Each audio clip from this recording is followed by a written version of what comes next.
Stop acting obsolete and sign the permit, Debbie. At 11:03 a.m., 22 minutes after Trent Kelleher said that in the propane transfer bay outside Port Arthur, a welder's arc found vapor in a place she had already flagged in red, and the yard learned the price of calling procedure optional.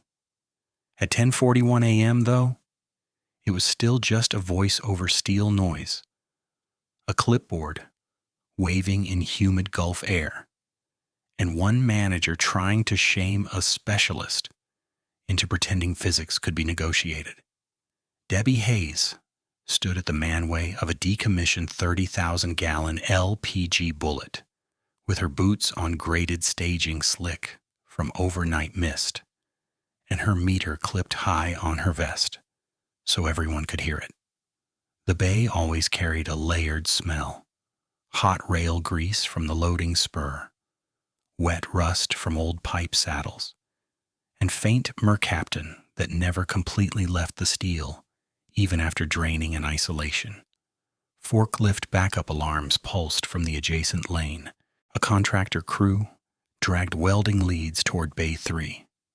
Overhead, the schedule board on the operations shack still showed green blocks for cutout plus patch weld.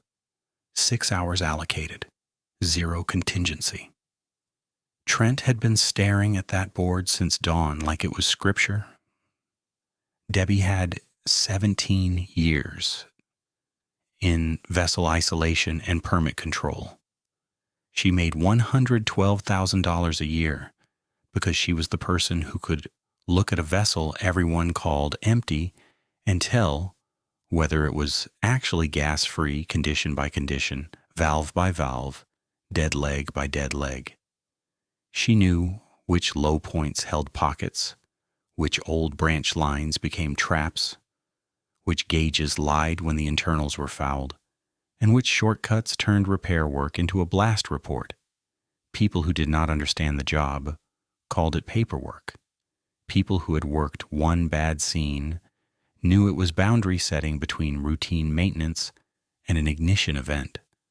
Her 4-gas meter gave a hard chirp and flashed 18% LEL at the low drain sample point. She drew from the headspace line again with the hand pump, watched the screen settle, then read off the oxygen deficiency value, 2.1% below normal ambient. Not enough oxygen for stable burn in that pocket right now, but enough warning that conditions were changing as vents breathed and ambient air moved through uncontrolled openings. She had seen this pattern before. Residual propane did not disappear because someone cracked a valve and watched pressure drop. It stratified, migrated, and sat where geometry let it sit. Trent climbed the stairs 2 at a time, hard hat too clean, safety glasses still in the wrapper hanging from his shirt pocket. "How long are we doing theater up here?" he asked, loud enough for the weld crew and riggers below to hear. "It's an empty tank." Debbie kept her eyes on the meter 1 second longer, waiting for the sample line to clear. The display held in the high teens. She capped the tube, set the pump in her kit, and faced him. "It is not gas-free.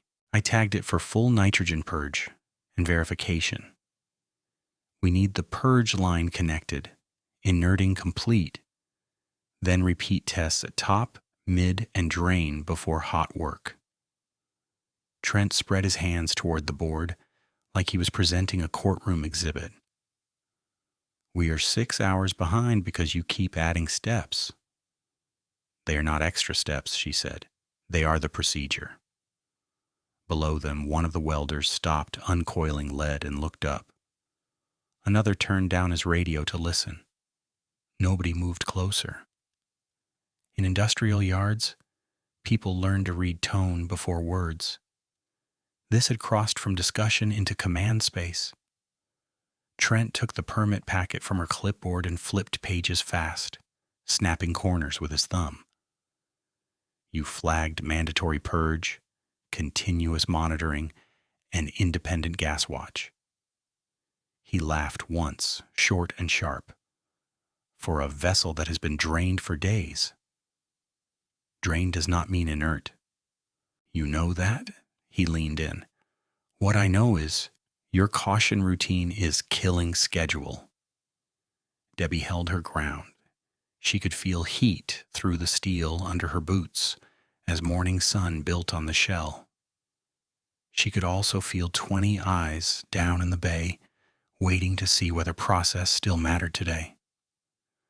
I am not signing hot work at positive LEL. Trent's jaw set. Then you are refusing a direct operational request? I am enforcing the permit standard. He looked past her at the meter, listened to the chirp and dismissed it with a flick of his fingers. That thing always squeals around residue. You calibrate for worst case and then panic. Debbie's pulse rose, but her voice stayed flat. The reading is the reading. 18% lower explosive limit at the drain. We start hot work at 0, not 5, not 1. 0. He laughed again, louder this time so the platform carried it. Do you hear this? He called down. She is holding a full crew hostage over a sensor hiccup. From the lower landing, a rigger shifted his weight and looked away. The junior permit tech, Mateo, stood near the shack door with a ream of blank forms against his chest, expression caught between concern and obedience. A crane horn sounded from the far side of the rail spur. Somewhere in the yard, metal dropped against metal with a hollow boom. The morning kept moving, indifferent. Trent dropped his voice as he stepped closer, inches from her face shield. You used to be useful, Debbie. Now you are obsolete. The word landed harder than she expected, not because it was creative, but because it was chosen for audience.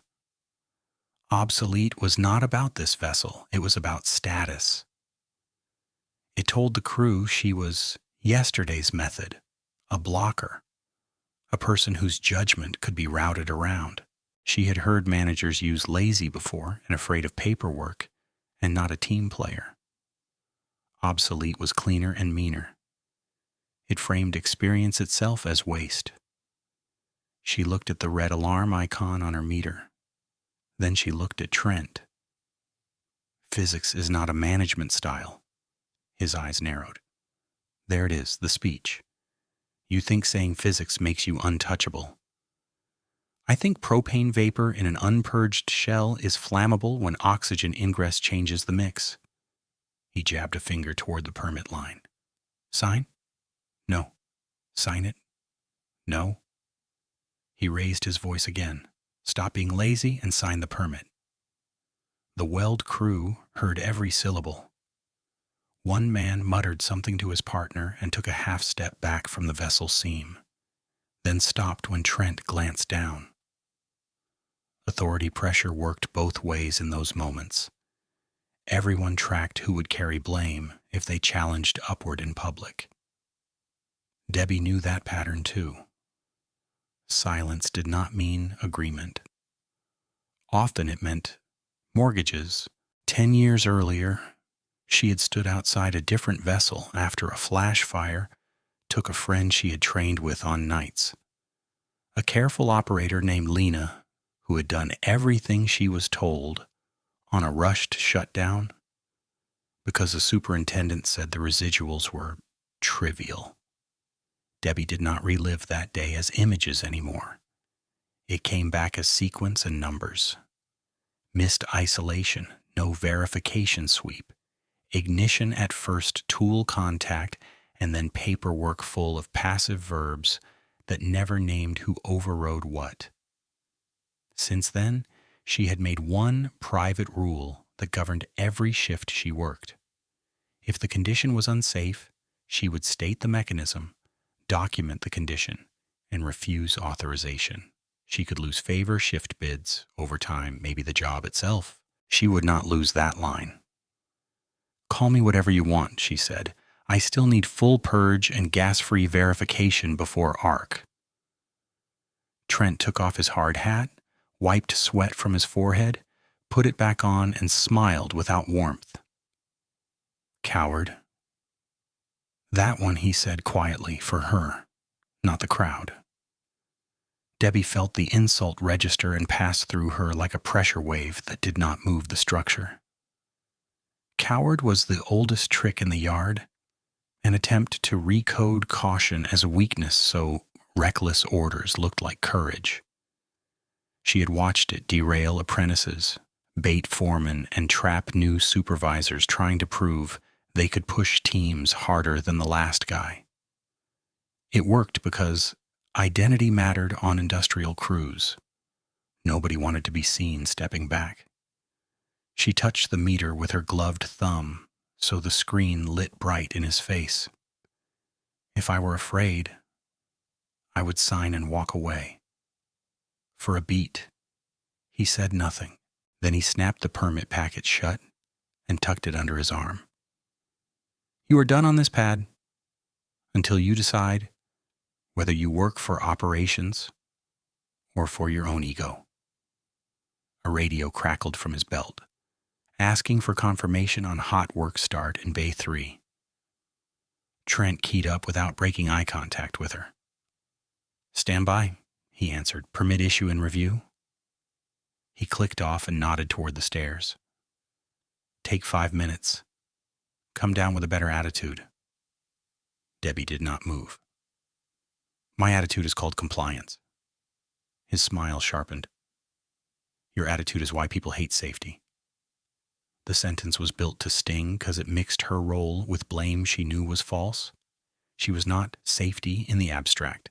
She was vessel isolation. She solved problems under constraint. She got crews to green status faster than most because she caught bad assumptions early. But she also knew how organizations erased distinctions when they wanted one person to carry frustration for delay.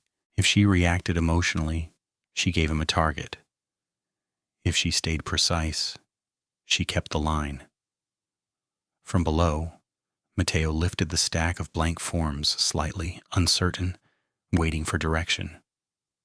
Trent glanced toward him, then back to Debbie, and she saw the next move forming before he spoke. Substitute signature, revised language, push work through under hierarchy. The insult was not the end of the exchange. It was stage setting. At 10:47 a.m., 6 minutes after the first order to sign, Debbie keyed her own radio to the safety channel and requested field supervision at Bay 3 for positive LEL readings on pre-hot work verification. She used calm terms, exact terms, terms that could not be mistaken on replay. Then she repeated the request and logged the time in her notebook with a pencil worn to half length. Trent watched her write and gave a short, disbelieving shake of his head. You really want to do this in front of everybody? She met his stare. You already did. He turned toward the stairs, permit packet tight in his hand, and called down to the crew. Hold for 5. We are not losing this window. Then, lower, almost to himself but still audible through gritted teeth, he added, obsolete. Debbie stayed on the platform until Trent's boots rang off the last stair tread. Then she unclipped the sample hose and went back to the low drain without another word. The meter was still in high alarm, the red LED pulsing against her glove as she cracked the valve a quarter turn and drew a fresh sample from the pocket he kept calling empty. The reading jumped, settled, then climbed again. 21% LEL. She watched the oxygen channel at the same time because concentration without oxygen trend was only half the map. 19.2% oxygen, air was getting in. She closed the valve, reset the pump, and sampled from the midshell port. 6% LEL. At the top connection, 1%. The gradient told the whole story. Vapor was stratified in the lower geometry and bleeding through stagnant branches, exactly what she had warned about. She wrote all 3 values in her notebook, added ambient temperature, wind direction, and instrument serial number, then took a photo of each display screen with the vessel tag in frame. If anyone tried to call it a calibration glitch later, she wanted evidence tied to place, time, and hardware. From below, sparks snapped briefly where a fitter was cutting support clips on a separate rack. Debbie leaned over the rail and called down, "No hot work on this shell?" Positive readings confirmed at drain and branch lines. Jace, the lead welder assigned to the patch, looked up from his stinger lead. "We got told to hold 5. That still hold?" "It holds until purge, inert verification, and zeros at all points," she said. "Not 1 point. All points." He nodded once, cautious, then looked toward the shack where Trent had disappeared with the permit packet. He had worked enough turnarounds to recognize the sound of a fight moving from steel to paper. Debbie ran a bump check on her meter using calibration gas from her kit because she could already hear Trent's line in the future. Faulty instrument, overreaction, safety drama. The channels responded in tolerance, then cleared to fresh air values when she purged the sensor head. Instrument good, alarm valid. She recorded that too, including cylinder lot number. Procedure was never one test. It was a chain. At 10:50 a.m., the humidity had thickened and the wind had shifted from southeast to nearly due south, pushing warm air under the staging and along the vessel saddles. That mattered. Propane vapor is heavier than air, and in low-flow corners it pooled like water in shallow ditches. She moved to the branch connection near the lower seam, where the weld prep had been marked in yellow soapstone, and sampled through a cracked plug fitting that someone had left finger-tight. The meter barked once, then went continuous. 27% LEL. She did not flinch. She capped the fitting, tagged it with red tape, and wrote branch pocket positive in block letters on the adjacent steel with a paint marker. Mateo came up the stairs with a fresh permit form on a clipboard and stopped 2 steps below her. He was 23, smart, and still knew enough to think authority and competence usually lined up. Trent said to print revised monitoring language, he said quietly. Continuous gas watch, assigned to contractors. Debbie turned the meter so he could see the live numbers. Continuous gas watch means continuous bad news. If you ignore preconditions, you can't monitor your way out of an ignition source. He looked at the display, then at the red tape on the branch fitting. Is that from this vessel right now? Yes. 27. Yes. His face tightened. He said drained and vented. Drained and vented is a pressure state, she said. Gas-free is a composition state. Different words, different reality. Mateo shifted his grip on the clipboard. What do I do with this form? Do not fabricate compliance language, she said. If you print facts. Positive LEL, purge required, hot work denied. He did not answer. He stepped aside as 2 riggers carried scaffold planks up the opposite run and gave them space on the landing. One of them glanced at Debbie's meter and stopped, smiling. She moved to the purge manifold on the north side of the bullet and found what she feared. The nitrogen hose disconnected. Quick coupler dust cap installed. Valve hand wheel chained shut with a disposable lock that had no active tag. Someone had reversed the setup to make it look complete from 10 feet away while ensuring no inert gas could enter the shell. She took close photos of the capped coupling, the chain, and the valve position indicator. Then she widened out for context, catching the vessel ID plate and the work front in one frame. She uploaded the images to the permit app under the open job number before the signal dropped. Her radio hissed. Bay 3, status? It was dispatch. Debbie keyed up. Bay 3 isolation specialist. Positive combustible readings confirmed multiple points. Highest 27% lower explosive limit at lower seam branch. Purge line disconnected. Requesting immediate safety supervisor presence and hold on all ignition work. Copy positive readings, dispatch said after a pause that was too long. Supervisor notified. Name an ETA? She asked. Stand by. No ETA came.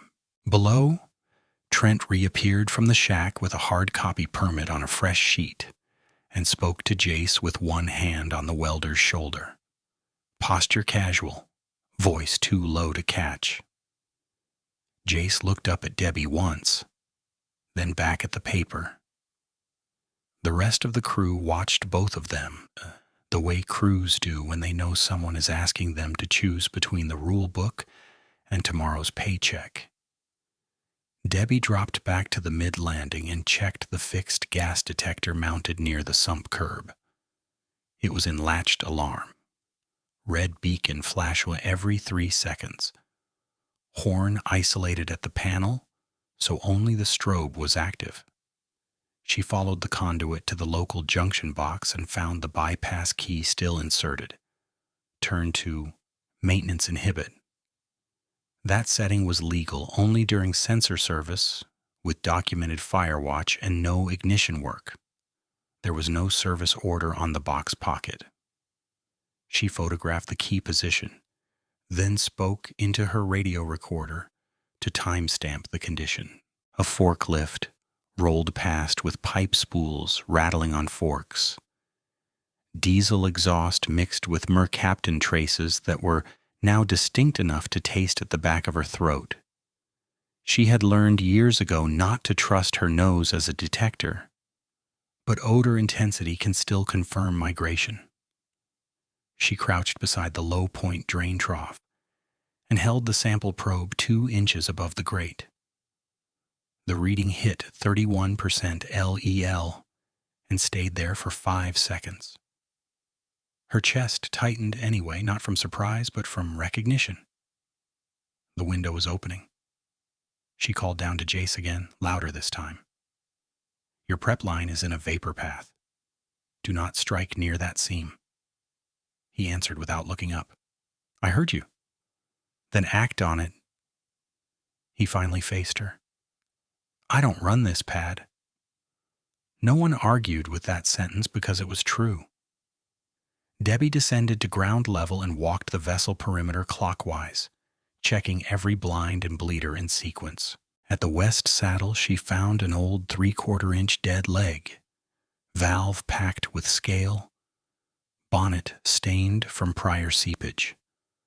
The line should have been removed from service years earlier. Instead, it had been cut, capped, and left as a pocket trap. She cracked the test petcock with a wrench, drew one controlled sample, and the meter spiked to 35% LEL. She shut it immediately, recapped, and tied another red tag with date, time, and initials. She took a breath, then keyed channel 3. The operations net Trent preferred because it bypassed safety chatter. Operations, this is Debbie Hayes at Bay 3. I have 35% lower explosive limit at west dead leg and 31 at drain trough. Fixed detector is latched red with inhibit key engaged. Hot work authorization remains denied. Trent answered in 2 seconds. You are off authorization. Stand by at gate and stop interfering. I am documenting active vapor conditions. You are documenting yourself out of a job. She kept her voice even. Record this. Any arc on this shell is ignition capable until purge and 0 verification. He clicked off without reply. Mateo approached again, slower this time, eyes on the ground. He wants my badge on the permit footer, he said. Debbie held out her notebook and let him read the numbers for himself. If your badge is on false language, your badge is in the investigation file. His swallow was visible. Can I just leave the monitoring field blank? You can write the truth. From the far end of the bay, a compressor kicked on and the line pressure thudded through headers. Vibration traveled up the staging and into the vessel shell. A low metallic hum that made loose washers chatter on plank edges. Debbie looked at the patch location and tracked where a flame front would run if ignition occurred there. Lower seam pocket to manway opening into headspace pockets, out through least resistance points. Not theoretical. Geometry. By 10:56 a.m., she had sent a compliance text with 3 photos and 1 sentence.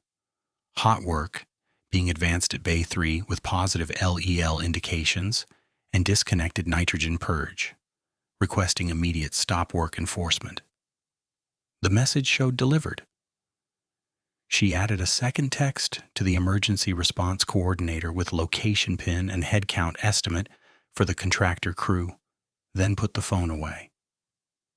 If this went bad, accountability would start with who knew what and when. Jace climbed the platform with his hood up and gloves tucked under one arm. He stopped at arm's length from her, close enough to keep the exchange private. Straight answer, he said. Is this one of those readings that clears once we burn off surface junk? No, Debbie said. This is fuel in confined geometry. Arc temperatures are several thousand degrees at the tip. Propane auto-ignition is hundreds.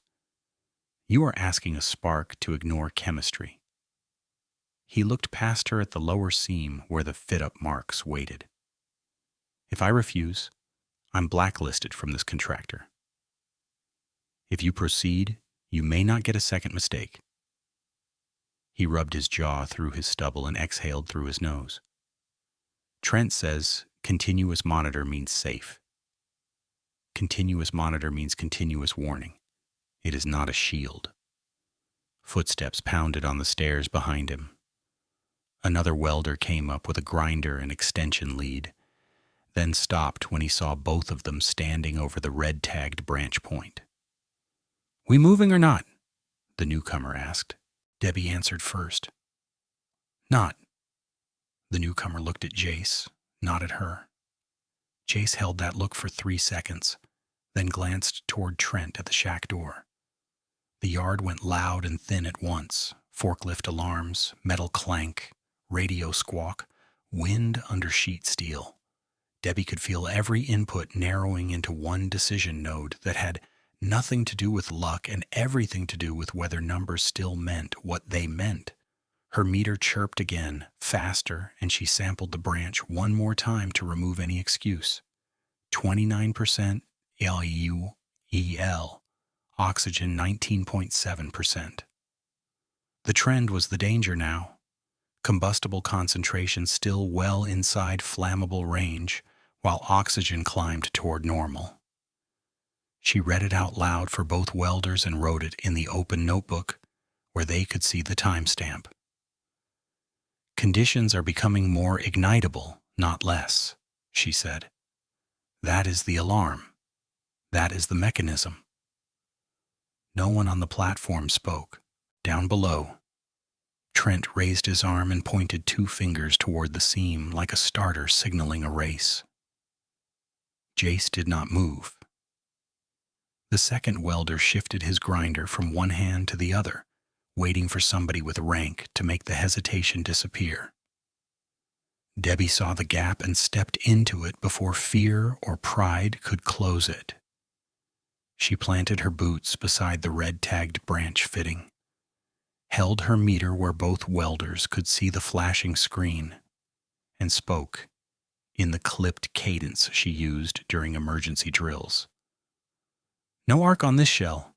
Not here, not now. This branch is venting trapped vapor and oxygen is climbing.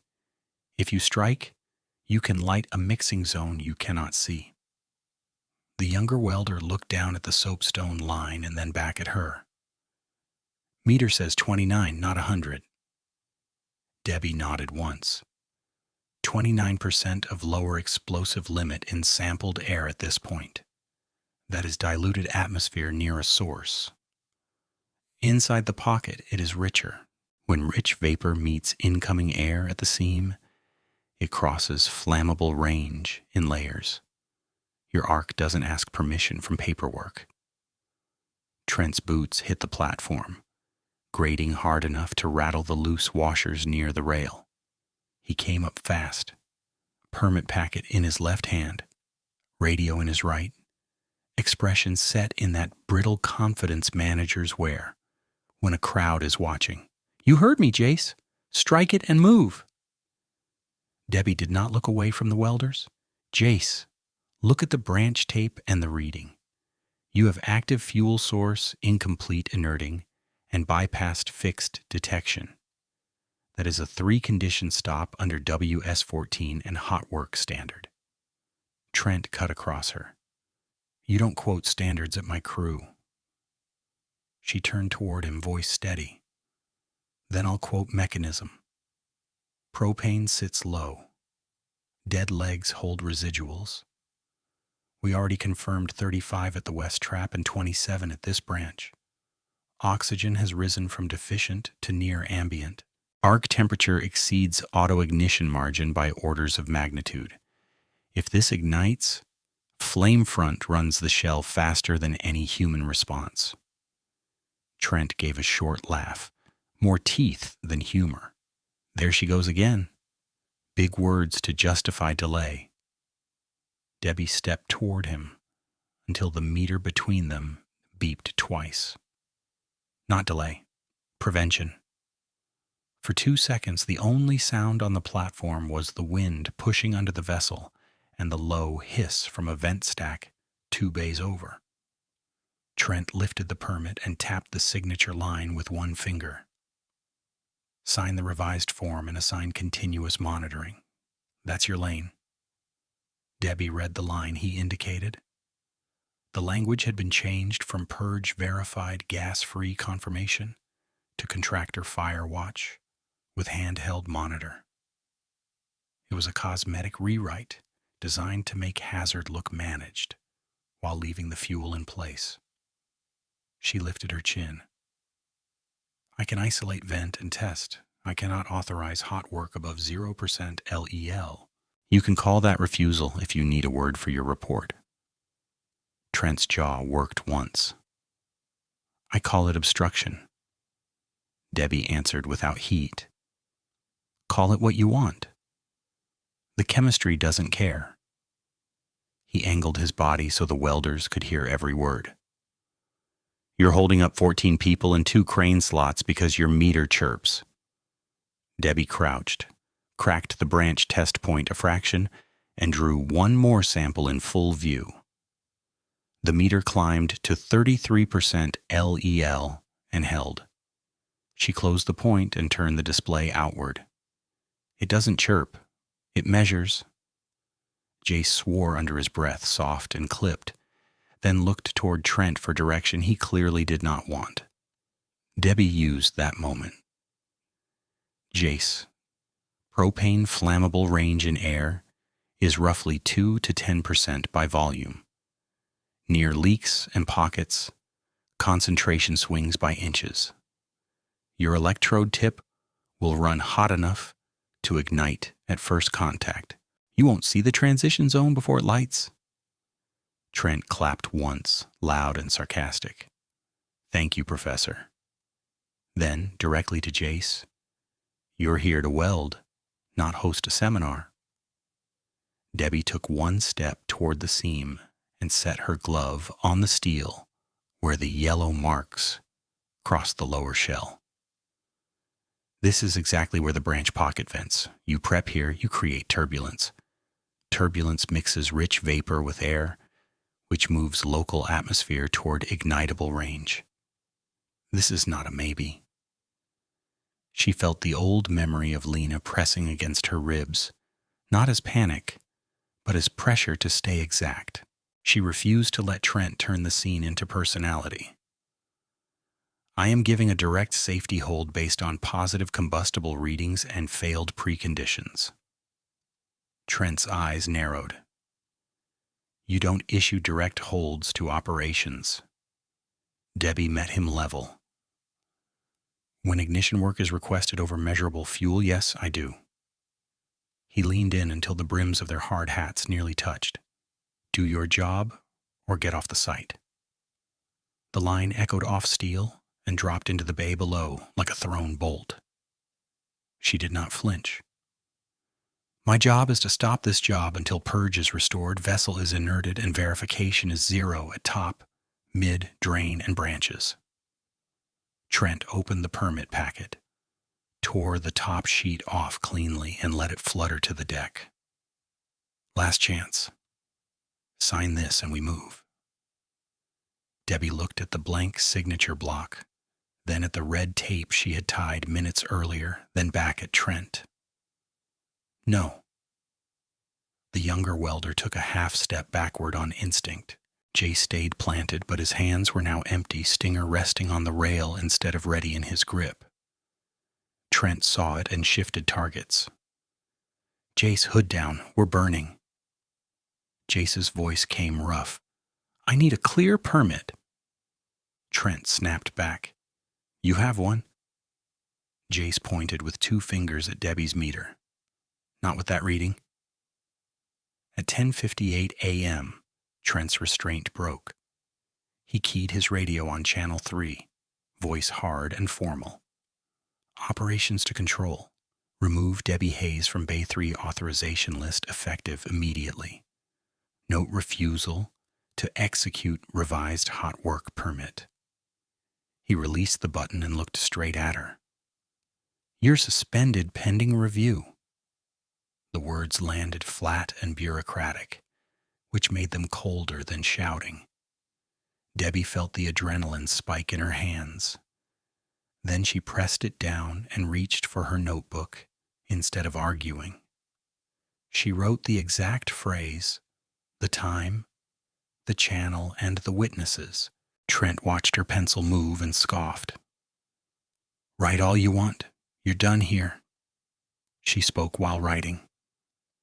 Documenting management override of measurable hazard.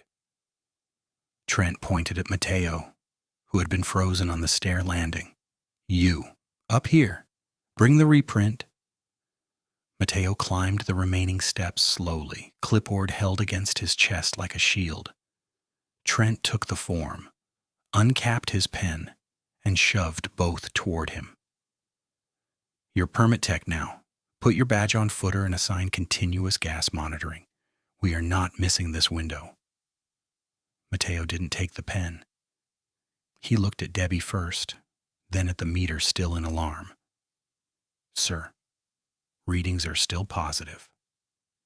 Trent's voice dropped into a quiet threat. I didn't ask for interpretation. I gave an order.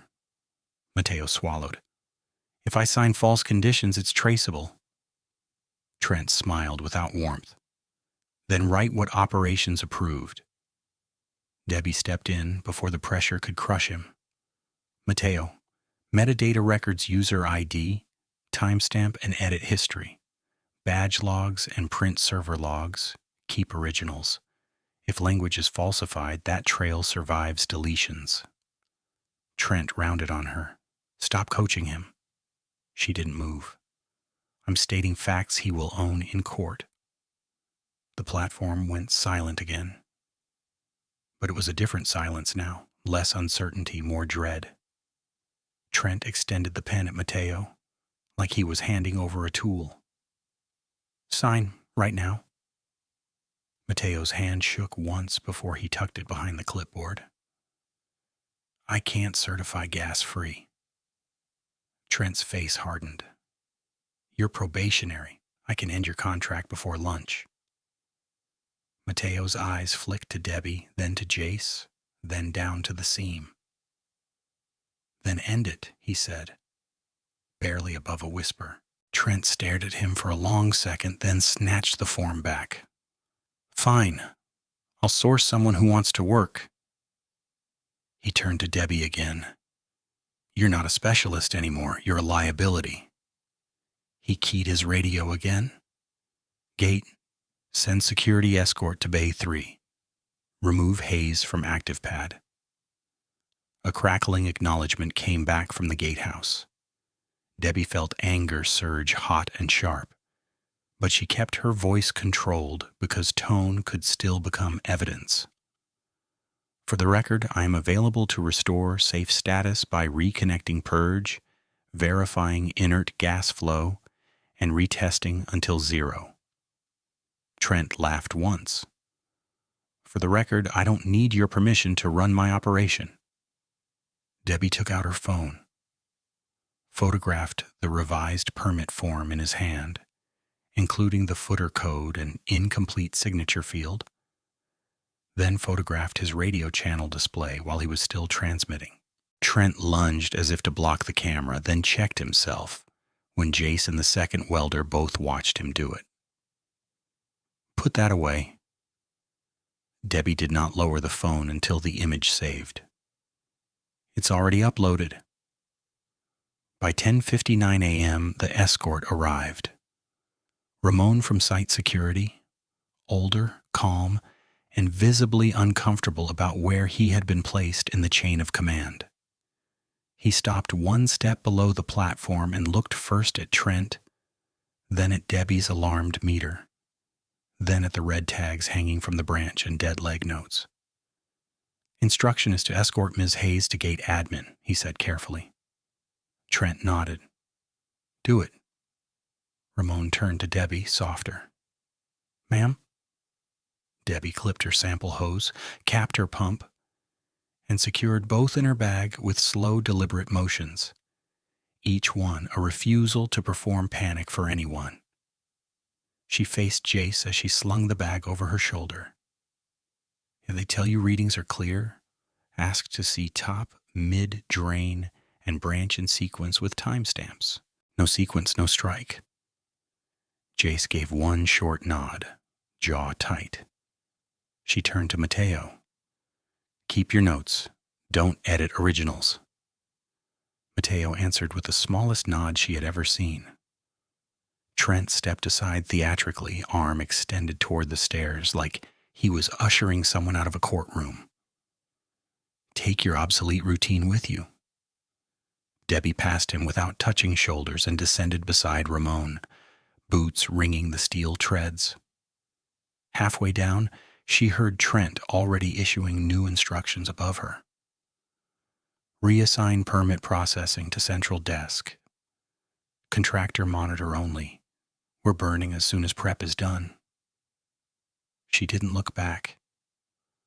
On the ground, the mercaptan trace was stronger, carried low along the curb channel where warm air and vapor drifted together. She keyed her radio one more time while walking toward the access lane. Dispatch, this is Debbie Hayes. I am being removed from Bay 3 after issuing hot work denial on positive LEL conditions and disconnected nitrogen purge. Request immediate escalation to Safety Manager and Firewatch Command. Dispatch answered, voice thin. Copy. Escalation noted. She asked, Name? A pause. Logging under control desk. No name. At the gate fence, she stopped just long enough to send one more compliance message with attached photos. Revised permit without authorized safety signature. Bypassed detector inhibit key. Branch reading 33% LEL at 10:58. Management ordered removal of isolation specialist. She hit send and watched the status change to delivered. Ramon opened the pedestrian turnstile and gestured toward the admin trailer. Behind them, from inside Bay 3, grinders spun up again with that high metallic scream that always came before arc work. Debbie closed her eyes for one breath, opened them, and kept walking, because controlled defiance had ended, and raw hierarchy had taken the controls. The grinder scream from Bay 3 carried across the fence as Debbie stepped into the strip of shade beside the gate admin trailer, and the sound told her more than any radio update could. They had moved from argument to prep. Prep meant wire wheel on steel, fit-up checks, lead placement, grounding clamp set, helmet down. Prep meant they intended to strike, and she was now 30 yards away with authority removed and hazards still live. Ramon kept the turnstile open with one hand and looked back toward the bay.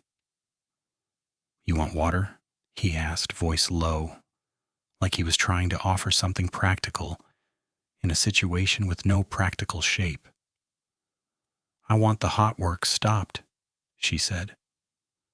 She set her bag on the trailer step, pulled out her notebook and wrote the last audible cue, grinders active after removal order. Then she keyed her radio again. "Dispatch, Bay 3 status check. Confirm stop work enforcement response." Static. Then the same control desk voice. "Bay 3 proceeding under operations review. Proceeding with positive LEL and no inert purge is an imminent ignition condition," Debbie said.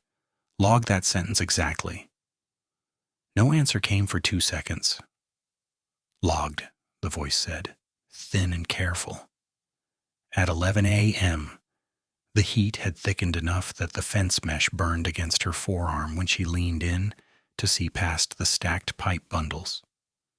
From the gate lane, she had a partial sight line to the vessel's south saddle and lower scaffold deck. She could not see the branch fitting directly, but she could see the men on the platform and the routing of their leads. The temporary gas monitor they had clipped for continuous watch was mounted chest-high on an upright post, nowhere near the low drain trough where heavy vapor pooled. Wrong instrument placement, wrong boundary, wrong assumptions. It was compliance theater with a blinking light. She called compliance directly. The first ring sounded normal. The second felt like delay as policy. On the fourth ring, voicemail took the call. She left a message in field format, no adjectives, just data. "Debbie Hayes, Bay 3, 1100. Positive LEL, confirmed at branch and dead leg. Nitrogen purge disconnected and capped. Fixed detector in inhibit. Hot work proceeding under management override. Requesting immediate intervention and incident lock on permit metadata." She ended the call, sent the same language by text, and attached the permit photo, the capped purge coupling, and the inhibit key. Ramon shifted beside her, uneasy. "Can they do a lock from there?" "They can lock edits," she said. "They cannot cool an arc." Inside the bay, Jace climbed to the seam with his hood still up. The younger welder brought the stinger cable and set it across the grating. Trent stood one level below, pointing with a rolled-up paper, as if hand signals could replace a gas-free certificate. Even from the gate, Debbie could read posture. Command from him, hesitation from the crew, pressure flowing downhill. Her phone vibrated with an internal message from an unknown extension. "Safety manager offsite in transit." That was the entire response. No ETA, no interim order, no stop instruction. She swore once under her breath, then moved to the red emergency station mounted on a post at the gate lane. The panel carried a shrouded mushroom button labeled Transfer Bay ESD, seal intact, hinged cover wired with tamper lead. She flipped the acrylic cover up and hovered her gloved hand over the button without pressing. Triggering ESD from the gate would slam valves across multiple bays, dump operations into emergency mode, and bring immediate disciplinary review if she could not prove imminent threat. She'd already proved imminent threat. The problem was not evidence. The problem was power. Can you hit that? Ramon asked. Legally, yes. If ignition risk is active and controls are defeated, she said.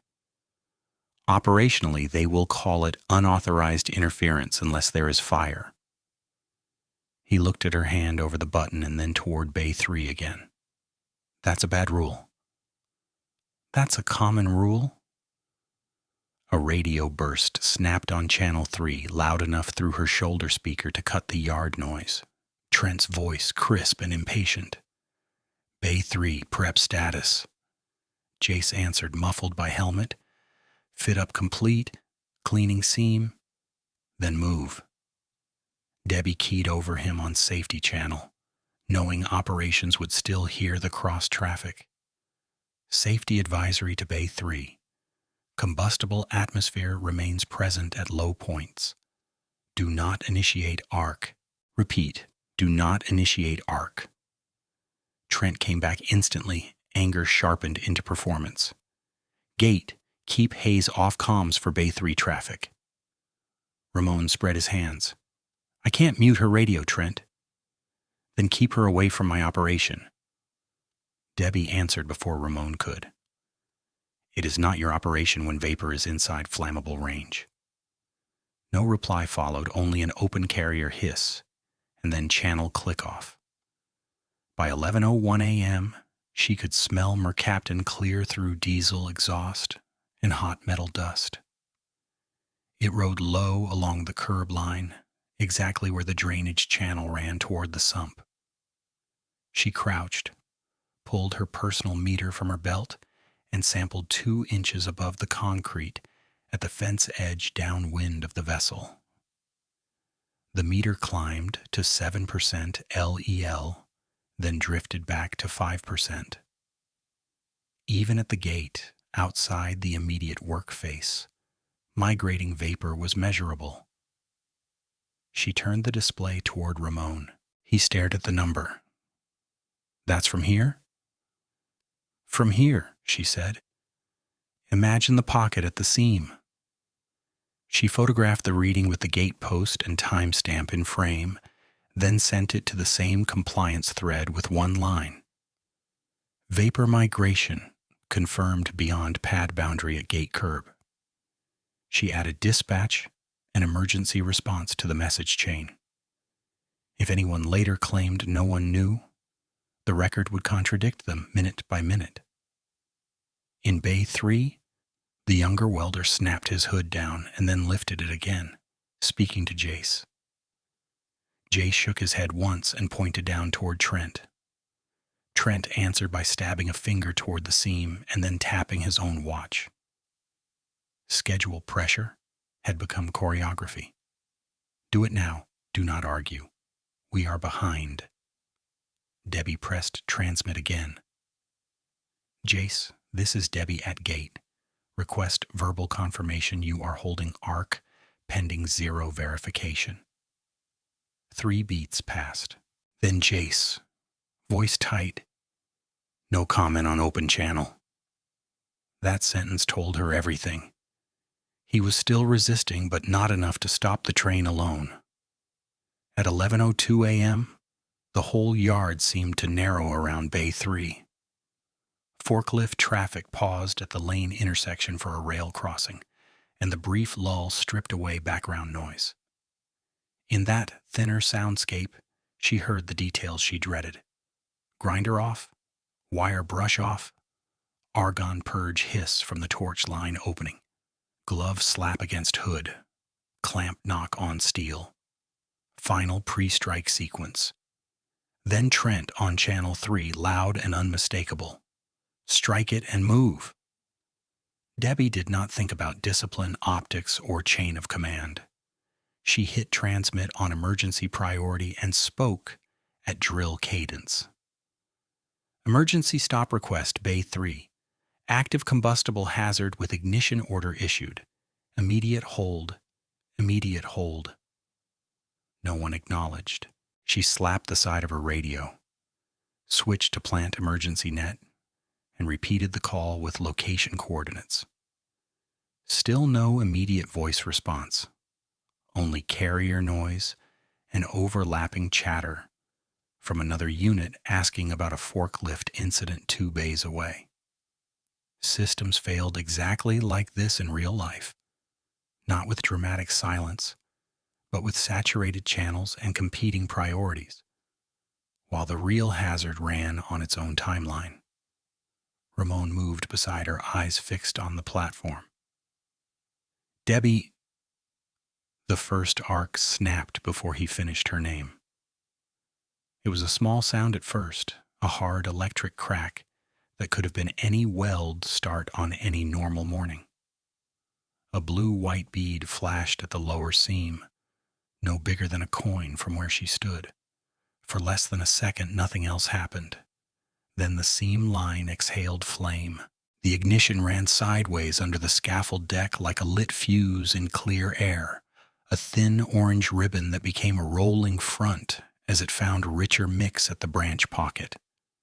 Debbie saw it convert from line to volume in one breath, flame folding into the seam gap, pressure building inside the shell, then a blunt, concussive whomp that hit her chest before her ears processed it. The vessel did not explode into fragments, it deflagrated, a rapid pressure event inside confined geometry. The manway cover blew free and shot upward in a spinning arc, clearing the rail by 30 feet before crashing into the gravel lane. Scaffold planks lifted, twisted, and dropped. A shock wave kicked dust off every beam in sight and punched the admin trailer hard enough to rattle the window glass in its frame. Ramon staggered backward and caught the fence. Debbie dropped to one knee by reflex, one hand over her helmet brim, the other still clamped around the radio. Heat washed across the lane in a single dense pulse, followed by a rain of rust flakes and insulation bits. The strobe on the fixed detector vanished in smoke for a second, then reappeared through moving gray. On the platform, 2 workers went down hard as the deck bucked beneath them. Jace was thrown sideways into the handrail and disappeared behind a curtain of steam and dust. The younger welder hit the grating and rolled, then stopped moving until another rigger reached him. Trent, who had been 1 level below the seam, was driven to his knees by the blast wave and grabbed at the rail with both hands, helmet gone, shirt sleeve smoldering at the cuff. "ESD now," Debbie shouted, already moving. She lunged to the emergency post and drove the mushroom button down with her palm. The panel thunked. Across the bay, valve actuators answered in sequence. Clack, clack, clack. Then the deep hydraulic groan of remote shutoffs closing on transfer headers. Warning horns finally came alive, a rising wail that should have sounded 4 minutes earlier. She keyed emergency net. Confirmed ignition event, Bay 3 propane bullet, 1103, ESD activated at gate station. Initiate fire response, medical response, and full muster. She did not wait for permission. Dispatch, acknowledge. This time dispatch came back fast, voice transformed by adrenaline. Acknowledged Bay 3 incident, fire team rolling, medical en route, start head count. Debbie was already doing it. She grabbed the contractor roster clipboard hanging inside the gate booth, ran down names with her finger, and scanned the pad through smoke gaps. I have visual on 5 near scaffold, 2 moving, 1 assisted, 1 down and responsive, 1 unknown. Behind south rail, she transmitted, need confirmation on trench crew and fitter pair from north side. Secondary fire crawled up a cable tray on the west support. Bright tongues licking insulation where blast heat had ignited residue. Not a fireball, not a cinematic wall of flame, but enough to threaten control wiring if unchecked. The deluge ring over Bay 3 sputtered, then opened in sections, spraying uneven sheets, that knocked down some flare and turned dust to muddy streaks. Ramon was back on his feet, coughing, one hand to his ear. "I can go in," he said. "Not through that lane," Debbie said, pointing to drifting vapor along the curb. "Approach from upwind access. Keep low points clear until gas team confirms." She shoved a spare half mask into his hand from her bag. "Take this, stay on my left when we move." They ran to the muster line at the edge of the pad where workers were stumbling in, dazed and coated in gray powder. Debbie counted helmets, faces, badges. Jace arrived with help, breathing hard, one arm wrapped around his ribs. The younger welder came next, limping but upright. Two riggers supported a fitter with a cut over one eye. Trent came last from the immediate group, skin reddened on his neck and jaw, hearing gone on one side if his unfocused expression meant what she thought it meant. He looked at Debbie as if trying to place her through the horn noise and smoke. No words came out at first. Then, hoarse and broken, "What happened?" She held his gaze for 1 second, then turned back to the roster and the radio because triage came before argument. "What happened is still happening," she said. "Stand by for gas confirmation and keep everyone accounted for." Behind them, Bay 3 hissed, wailed, and steamed under emergency water, while responders in turnout gear crossed the lane with foam lines, and the clock above the gate booth clicked to 11:04 a.m. Debbie kept one hand on the roster and one on her radio, forcing the scene back into sequence. "Read back contractor list," she told dispatch.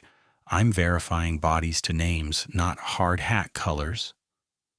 Dispatch began reading. She answered each name with status as workers reached the muster stripe, and when a status was uncertain, she marked it with a hard circle, not a check. Jace.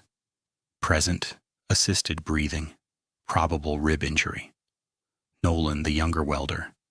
Present, ambulatory, left leg instability. Fitter Singh. Present, head laceration, responsive. Rigger pair Alvarez and Cole. Present, one shoulder injury. Trent. Present, burns to neck and forearm, hearing complaint, disoriented. One electrician from the north rack had not checked in yet. Debbie keyed again. Need confirmation on electrician Patel.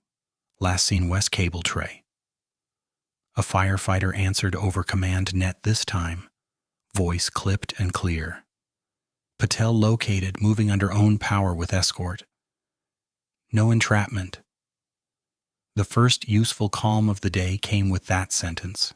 At 11:06 a.m., fire team led Captain Rourke reached her at the muster line. Visor up, turnout coat streaked with gray slurry. "Who has process knowledge and pre-incident readings?" he asked. "I do," Debbie said. Isolation specialist, removed from pad at 10:59 after hot work denial. Positive LEL at multiple points. Highest was 35 at west dead leg, 33 at branch near seam at 10:58, and migration at gate curb just before ignition. Rourke held her eyes for one beat and nodded. "Give me exact pocket locations and valve states. We're suppressing, then checking for reflash pathways." She drew a quick map on the back of the roster board with a grease pencil. Shell orientation, saddles, branch pocket, dead leg, trough drain, disconnected nitrogen manifold, fixed detector in inhibit. Purge coupling was capped and chained shut. If any low-point vapor remains and they reopen anything hot, you get second ignition risk. "We won't reopen blind," he said. "You stay with command." An EMS medic reached Trent and started cutting his sleeve with trauma shears, while another medic checked his pupils. Trent tried to stand on his own and failed, anger and shock mixing in his face. "I'm fine," he said too loudly, not hearing himself. Get the unit back up. The medic pressed him back to the folding chair. You're not fine. Keep your hands where I can see them. Debbie heard Trent's words, felt the old surge of fury, and put it where it belonged. Documentation. She wrote down the statement and time, then moved to Jace, who sat on a wheel chock with his back against a bollard, breathing shallow to avoid rib pain. Talk to me, she said. Blast knocked me into rail, he said through his teeth. Couldn't hear for a second. Can hear now. Any burns? Just heat flash on gloves. I dropped Stinger right after the first pop. She nodded and looked at his hands. No deep burns, but fingers tremored with delayed adrenaline. When they ask, keep it exact. First arc at lower seam. Flame traveled lateral before pressure hit. He gave her a tight look. I should have walked. You still need to say what happened, she said.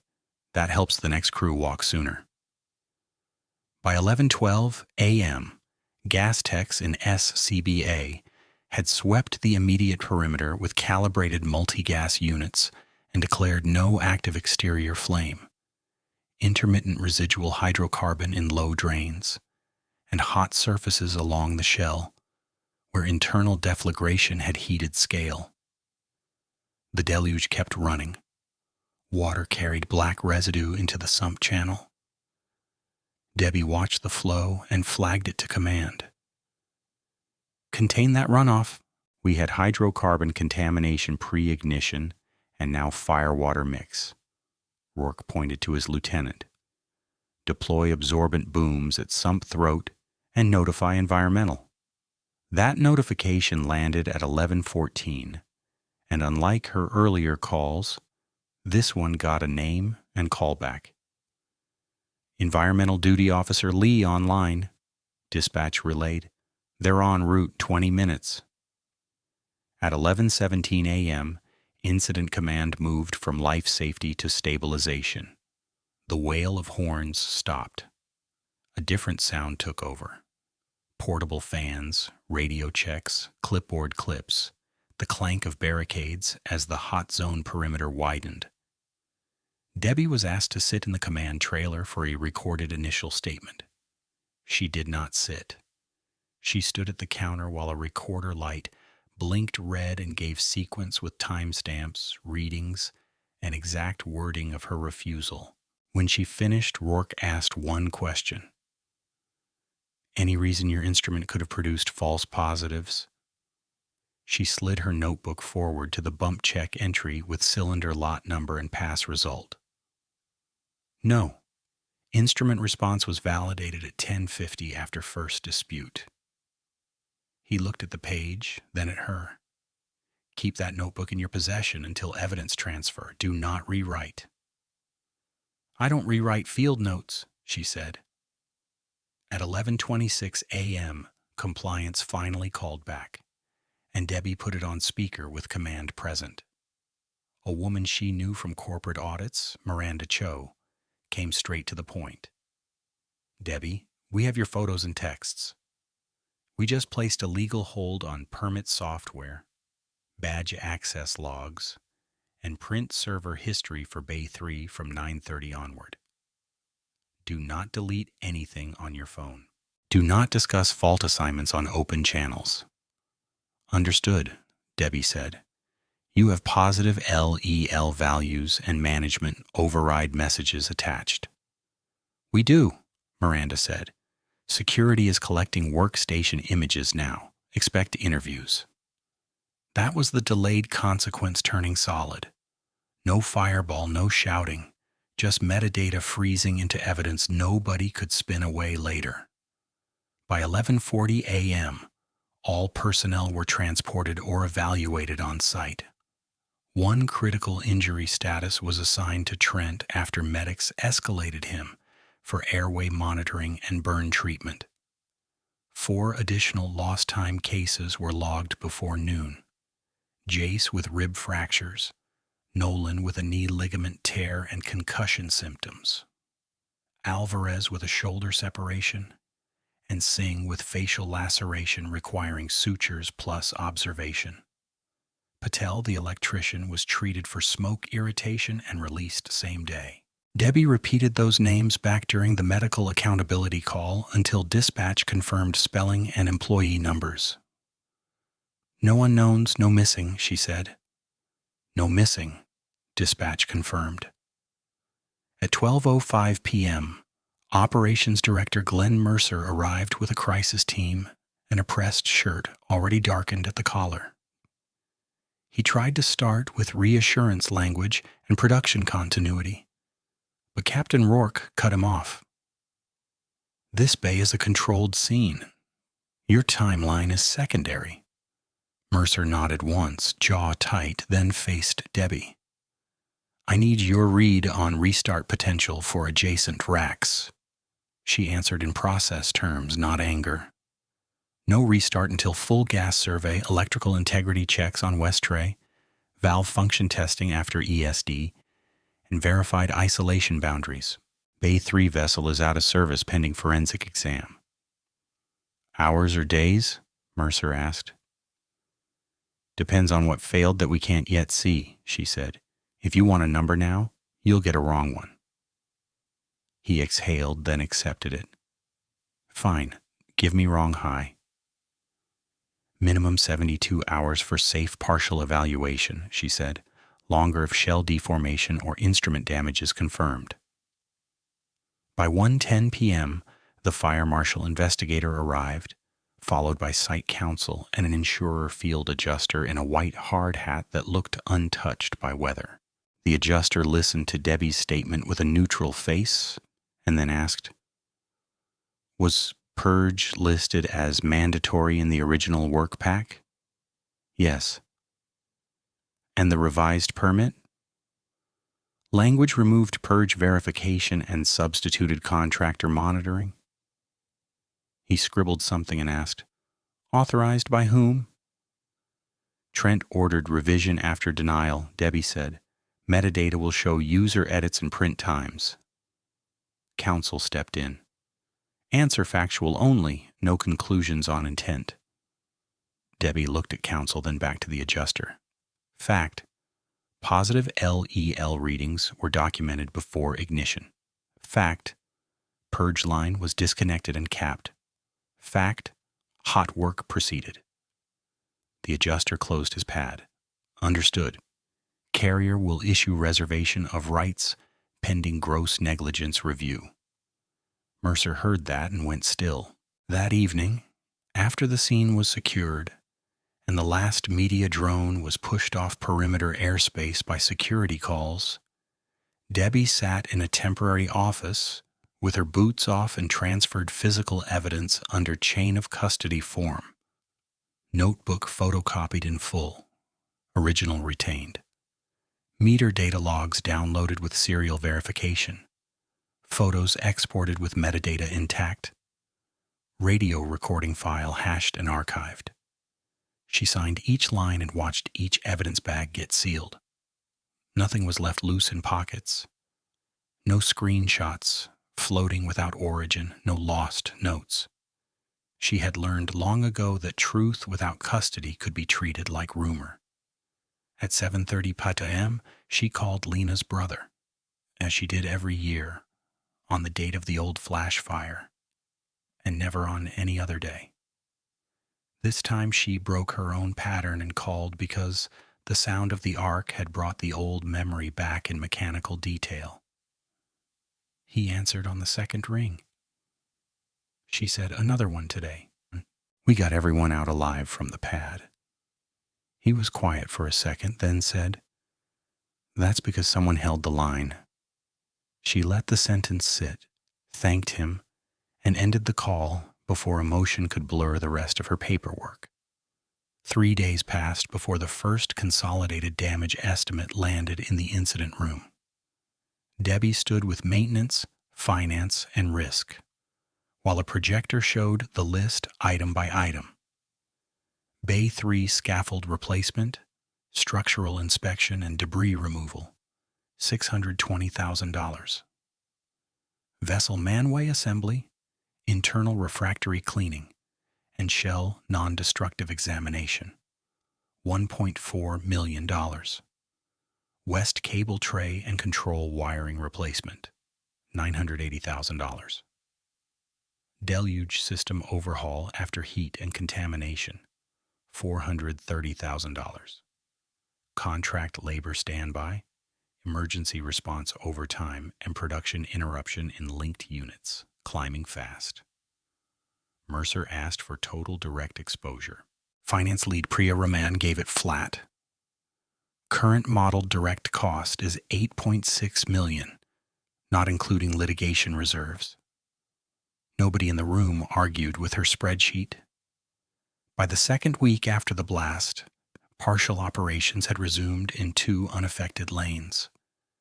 But Bay 3 remained cold behind barricades and evidence tags. The 72-hour guess Debbie gave on day 1 had stretched to a full shutdown matrix when inspectors found heat-affected controls beyond the immediate blast face. Procurement delays on certified valves added days. Regulator hold points added more. At the 30-day review, Mercer asked for a realistic reopen date. Engineering said, if no additional findings, day 41. That became the number on every morning call until it was met. Legal consequence unfolded with less noise and more permanence. Badge records put Trent on the platform at each key timestamp. Print logs showed permit revisions and reprints after Debbie's denial. Radio archives captured strike it and move at 11:02. The insurer's reservation became a denial for major portions of the claim under willful safety override and permit falsification exclusions. When that letter arrived, it did not shout. It cited clauses, page numbers, and signatures. The company still had to pay for cleanup, repair, and wages during outage, and now it did so without the coverage everyone assumed would cushion bad decisions. Environmental officers tied firewater runoff and earlier unreported venting patterns to neighborhood odor complaints that had been dismissed for months. Consent terms required independent monitoring, reporting upgrades, and civil penalties. The number attached to that order would come later, but the direction was already fixed. Through all of it, Debbie kept working the process. Not the revenge. She gave 2 more recorded statements, attended a reconstruction walkdown, and pointed to the same branch fitting every time someone asked where ignition found fuel. Here, she said. This dead geometry held vapor. We measured it. We warned on it. They struck anyway. She never raised her voice in those meetings, and she never softened the chain of cause and effect. On day 41, Bay 3 reopened under new controls and independent permit authority that sat outside operations reporting lines. At the pre-startup briefing, Mercer read the revised rule aloud to contractors and staff. No hot work authorization without documented inert gas verification at defined points and independent sign-off that cannot be overridden by schedule management. Debbie stood in the back with her meter clipped to her vest, listening to words she had already paid to prove. When the meeting ended, Jace caught up with her near the tool cage, ribs still taped under his shirt. They posted downtime cost by the board, he said. 41 days, $8.6 million direct. All to save a nitrogen invoice and 6 hours. Debbie looked toward Bay 3, where new paint covered scorched steel, but not memory. That invoice wasn't the expensive part, she said. The expensive part was pretending measurement was optional. Debbie did not answer Jace right away. He was braced against the rail with his face still gray under the yard lights, one hand pressed to his ribs, where the fracture line grabbed every breath. You kept your notes? She asked, Jace nodded once.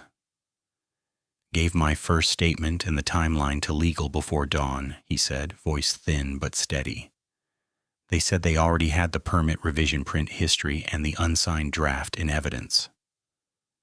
He let out a breath that sounded almost like a laugh, and then winced.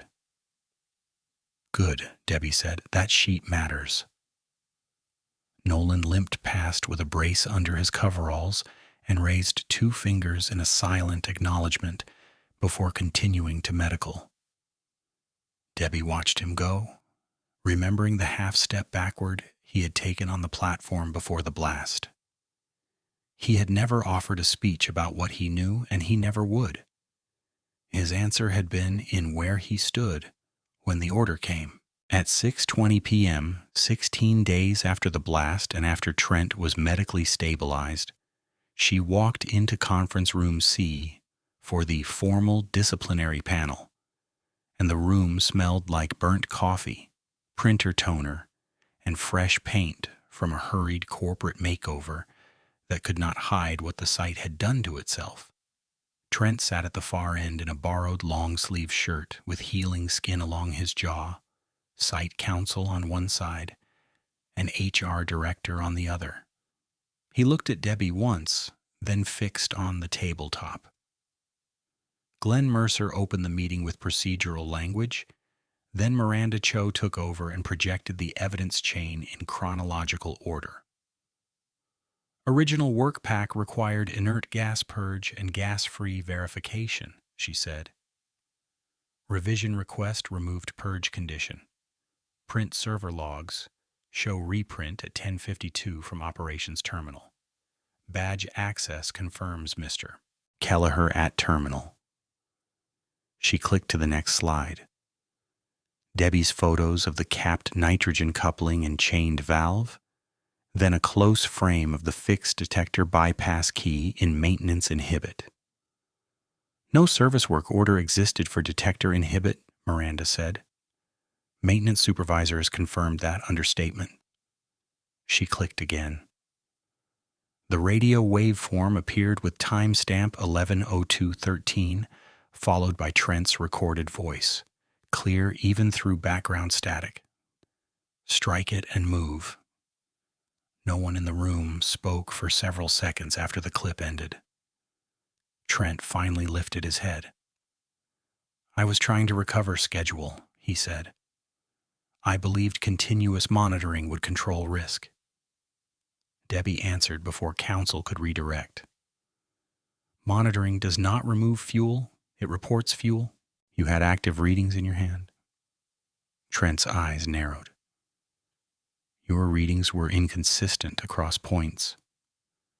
Debbie stepped to the screen, pointed to her logged sequence, and spoke like she was training an apprentice. Top 1%, mid 6. Drain 21 to 31, branch 27 to 33, west dead leg 35. That is not inconsistency, that is stratification and trapped pockets in dead geometry. Miranda added, Bump check passed at 10:50. Instrument validity confirmed. HR asked Trent one final question. Did you order Ms. Hayes removed from the pad after she denied authorization? Trent hesitated, then said, yes. The HR director folded her hands. Then this panel finds willful override of mandatory safety controls and falsification of permit process. Your employment is terminated effective immediately. Trent's chair scraped the floor as he stood too quickly. You're making me the scapegoat for a culture problem, he said. Mercer did not raise his voice. Culture did not key your radio. Security waited at the door, not touching him, just present.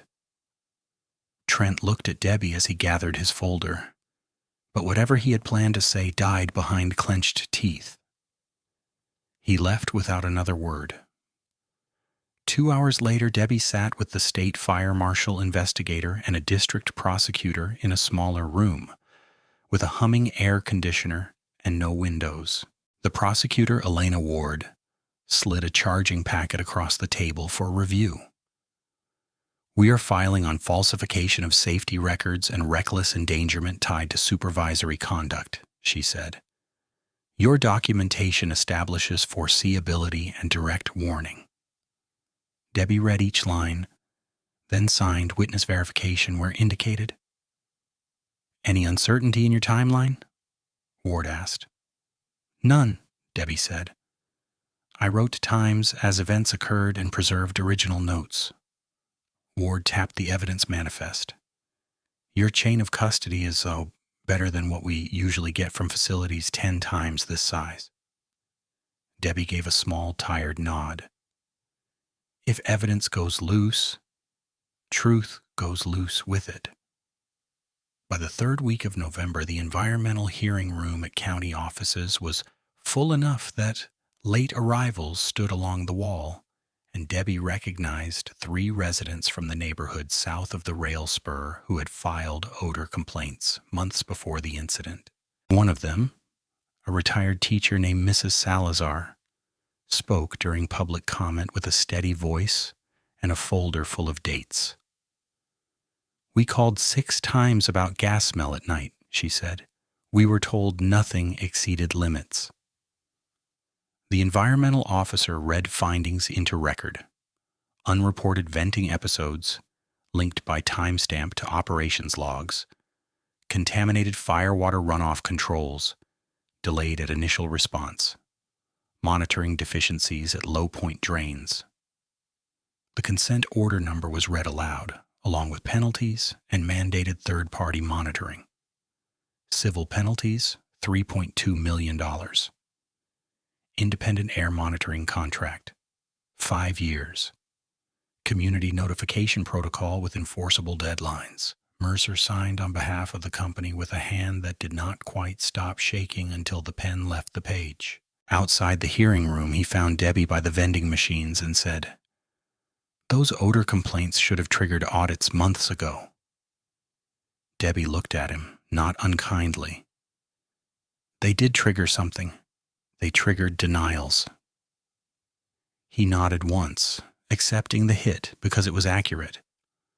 "You'll have independent authority in writing by end of day," he said. "No operations override, no exceptions." "Put training behind it," Debbie said. "Policy without drills is decoration." He answered, "Already scheduled."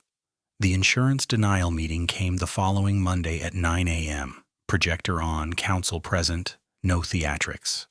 The carrier representative read from a letter with clause citations and tabled numbers for excluded coverage under gross negligence findings. Priya Raman turned her laptop so Mercer and legal could see consolidated exposure with denied claim impact, civil reserves, and financing costs. Total projected burden now exceeds $24 million when you include outage, penalties, litigation, and retrofit commitments, she said. Jace, attending as labor safety representative, gave one dry sentence from the back row. Saved a nitrogen rental and bought a mortgage-sized lesson. No one corrected him because no one could. In early December, Debbie stood on a rebuilt platform at Bay 3 for the first hot work package under the new system. The shell section had been replaced, dead legs physically removed instead of capped, low-point sampling ports relocated for access, and fixed detectors had tamper-evident seals with automatic alarm escalation if inhibit mode exceeded 10 minutes. She ran the sequence herself under independent permit authority, with the coordinator on a recorded control desk line.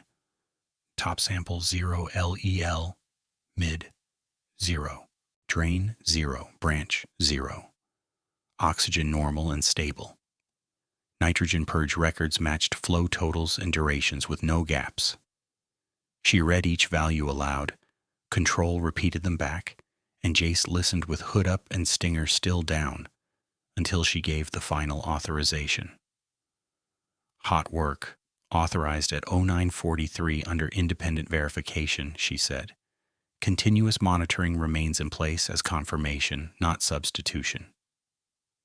Jace nodded, dropped his hood, and struck. The arc hissed clean against properly prepared steel. Nothing dramatic, just controlled energy doing the job it was meant to do. Debbie watched the monitor stay at 0 and felt the tension in her shoulders release by degrees, instead of all at once. At lunch, Ramon stopped by the rail with a paper cup of coffee and leaned beside her.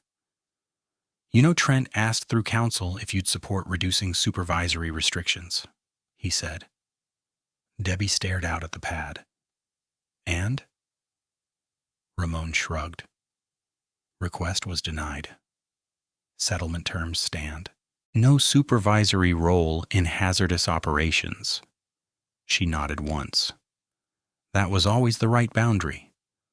The last open thread closed at 4:15 p.m., the same day when legal returned her original notebook after certified scanning and evidentiary acceptance into court record. She signed receipt, checked every page for chain stamps, and locked it in her home fire safe next to Lena's old patch card and a photo from their first turnaround. Not because she expected nostalgia, but because records mattered even after verdicts. That evening, compliance sent a final disposition memo to all involved parties. Calls logged, escalations answered, metadata preserved, evidence admitted, corrective actions verified in field, and unresolved witness inquiries noted. One line near the end stood out for its plainness. No contradictory technical evidence was produced to challenge Ms. Hayes's pre-ignition hazard assessment. Debbie read it twice, closed her laptop, and stepped onto her porch into cool air that smelled like wet cedar instead of mercaptan. The site had tried to save 6 hours and a nitrogen invoice, and reality had billed them in blood, years, and millions.